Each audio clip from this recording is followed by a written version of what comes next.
Welcome to our channel. Today we how to register with Uber Eats for merchant onboarding step by step clearly. To begin the registration process for Uber Eats, navigate to the official Uber Eats website. Look for the option labeled Become a Merchant. Click on the Get Started button to initiate the onboarding process. You will be prompted to enter your restaurant's name and location. Fill in your contact information, including your email address and phone number. Create a password that meets the security requirements outlined on the page. Once you have completed the fields, click Next. You will receive a confirmation email to verify your account. Check your email inbox and click on the verification link provided. After verification, return to the Uber Eats website and log in with your credentials. Provide additional information about your restaurant, including cuisine type and hours of operation. Next, you will need to upload your menu and set prices for each item. Make sure to include high-quality images of your dishes. After uploading the menu, review it for accuracy and completeness. You will then be asked to provide payment information for processing.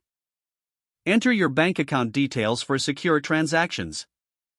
Once all information is complete, review the terms and conditions. Agree to the terms by checking the appropriate box. Finally, submit your application for review. You will receive a confirmation notification once your application has been processed. Keep an eye on your email for any updates or requests for additional information. If the page does not load, refresh the browser or try again in a private or incognito window. Make sure you are using the correct email address, then retype it carefully to avoid small typos. If your password is not accepted, use the reset option and create a new strong password you can remember. Check your spam folder for verification or security emails, then complete any requested confirmation steps.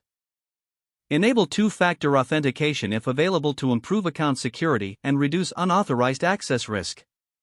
After signing in, review your profile details so your contact information and settings are accurate and current. If you see an error message, note it down and try again after restarting your device and internet connection. Log out when you finish, especially on shared devices, to keep your account and payment information secure. If the page does not load, refresh the browser or try again in a private or incognito window. Don't forget to like this video and subscribe to our channel for more step-by-step tech guides.